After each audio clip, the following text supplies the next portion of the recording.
নমস্কার। আজ সকাল থেকেই একটি কিশোর কণ্ঠ কানের কাছে বেজে চলেছে। মা, আমি চুরি করিনি।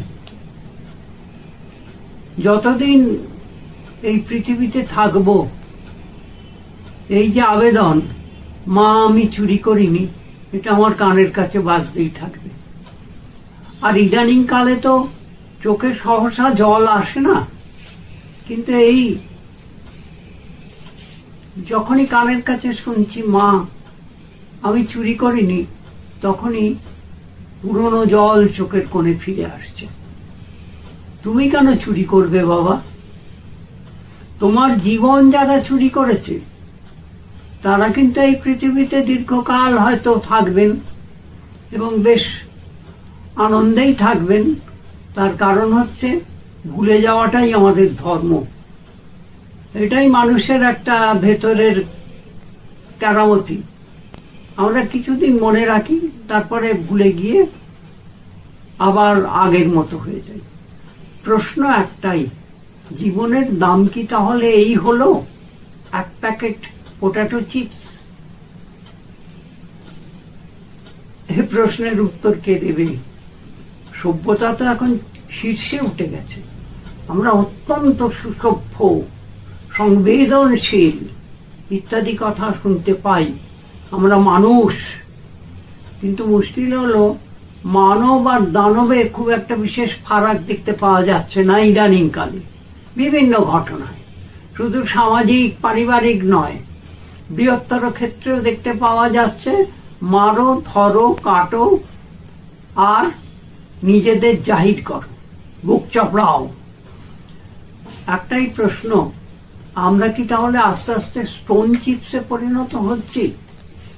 যেমন কংক্রিট মিক্সচারে দেখা যায় স্টোন চিপস, বালি, সিমেন্ট একসঙ্গে ঘুরছে। কি হবে না, ছাদ ঢালাই হবে। কি ছাদ ঢালাই হবে? সভ্যতার ছাদ ঢালাই হবে। তার মধ্যে লক্ষ কোটি মানুষ স্টোন চিপসের মতো পাশাপাশি থাকবে। কেউ কারোর বেদনা বুঝবে না, কেউ কারোর অন্তরে প্রবেশ করার চেষ্টা করবে না। এই কি মানুষের শেষ পরিণতি? একটা বই পড়ছিলাম, লাস্ট ম্যান। পৃথিবীতে যেমন প্রথম মানুষ একবার এসেছিল, সেই রকম দেখা যাবে একেবারে শেষ পর্বে একটি মানুষ দাঁড়িয়ে আছে আকাশের দিকে তাকিয়ে, এবং অজস্র প্রশ্ন তার থেকে ছিটকে ছিটকে বেরোচ্ছে। লক্ষ বছর বাঁচলাম এই পৃথিবীতে, কিন্তু মানুষের যে উন্নতি, বলা হয়েছিল মানুষ ক্রমশ ভগবানে পরিণত হবে, সে তো হলো না। একটা ঘুড়ি দূর আকাশে উড়ছিল, বেশ উড়ছিল, তারপরে এমনই প্রবল বাতাস, সেটি গোত্তা খেয়ে মাটিতে মাথা ঠুকে পড়ে গেল। আমাদেরও অবস্থা কি ঠিক সেই রকম হবে? বড় বেদনা। মা আমি চুরি করিনি। না না, তুমি চুরি করনি। তুমি তো সবে কত প্রতিশ্রুতি নিয়েই হয়তো এই পৃথিবীতে এসেছিলে, কিন্তু তোমাকে যারা বাড়তে দিল না, তোমাকে যারা চুরি করলো, তোমার জীবন যারা ছিনিয়ে নিল, তাদের কি কিছু বলার আছে?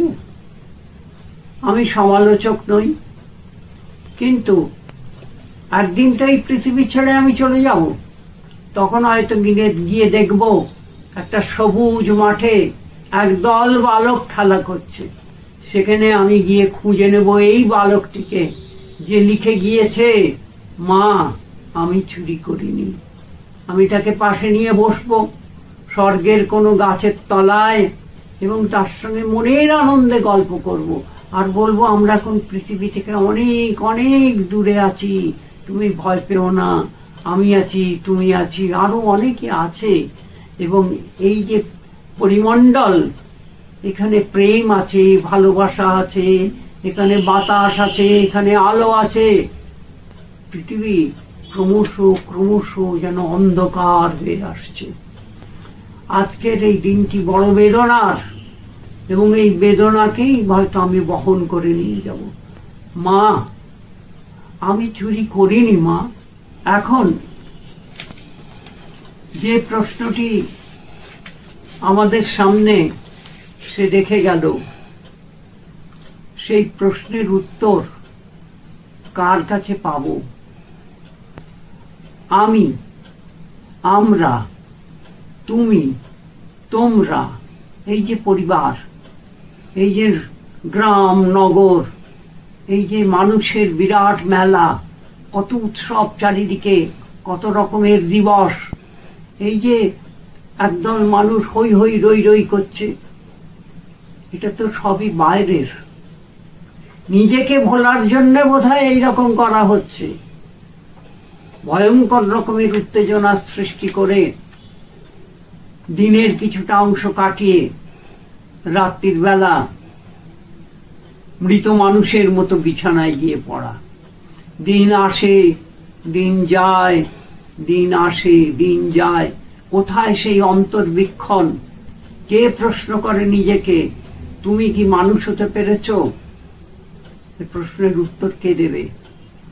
আমি কি মানুষ হতে পেরেছি, এই উত্তর তো আমি দিতে পারবো না। তুমি কি আমাকে দেখে মনে হচ্ছে যে আমি একটা মানুষ? মানুষের সংজ্ঞাটা কি?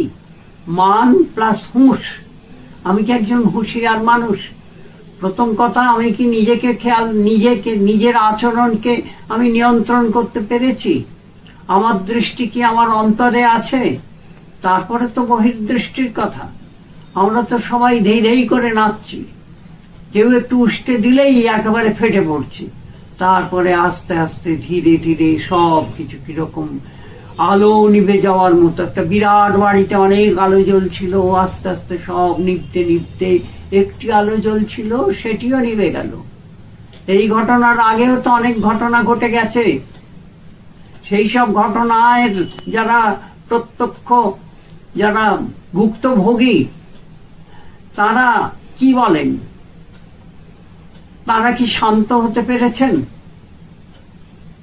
কেউ তার কন্যাকে হারিয়েছেন, কেউ তার স্বামীকে হারিয়েছেন। হারানোটা বড় কথা নয়, কিন্তু কিভাবে হারালাম? জন্মেছি যখন, জন্মিলে মরিতে হবে, অমর কে কোথা কবে, এতো আমরা জানি। কিন্তু তার আগেই যদি কেউ আমার জীবনটাকে সংক্ষিপ্ত করে দেয়, এই বালকটি যেমন লিখে গেল, মা আমি চুরি করিনি, আমিও তো ঠিক এইরকম বলতে পারি, মা আমাকে তো ভালোভাবে বাঁচতে দেয়নি। কারা দেয়নি? আমি যেখানে এসেছি, তোমার নগরে, তোমার শহরে, তোমারই তৈরি করা মানব গোষ্ঠীর মধ্যে, আমাকে তো তারা বাঁচার সুযোগ দেয়নি। আমি যা চেয়েছি আমাকে তো দেয়নি। দ্বিতীয় কথা হলো, আমি চাইবো কেন? আমার জন্য তো সামগ্রিক একটা ব্যবস্থা থাকা উচিত। এই পৃথিবীতে তো আমরা সবাই অতিথি। সেই অতিথির সৎকারের জন্য কি ব্যবস্থা কে কোথায় করে রেখেছে? আমাদের আগে যারা এসেছেন তারা কি পরে যারা আসছেন তাদের কথা ভাবছেন? মোটেই না। এখন স্বার্থপরতার চাষ চলছে। আরো কত উগ্র স্বার্থপর আমরা হতে পারি।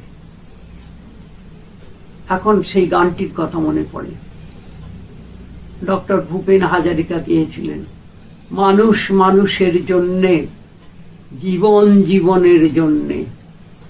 একটি মানুষ কি পাবো না?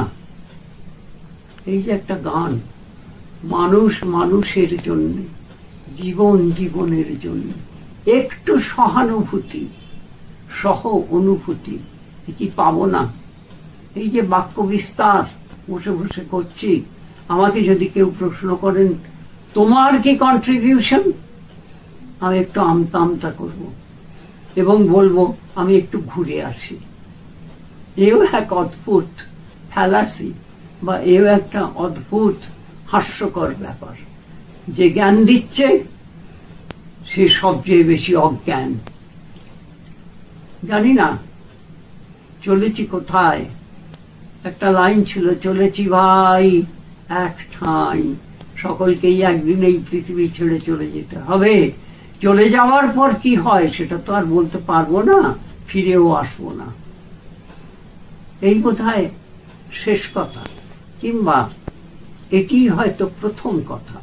তার কারণ হচ্ছে এইবার হয়তো সময় এসেছে, সভ্যতার কতটা উন্নতি হলো, প্রযুক্তি কতটা প্রসারিত হলো, কত কি তৈরি হলো চতুর্দিকে, কত সেতু, কত স্টেশন, কত রাস্তা, সবই তো হলো ভাই, কিন্তু জীবনের সড়ক কি প্রশস্ত হচ্ছে?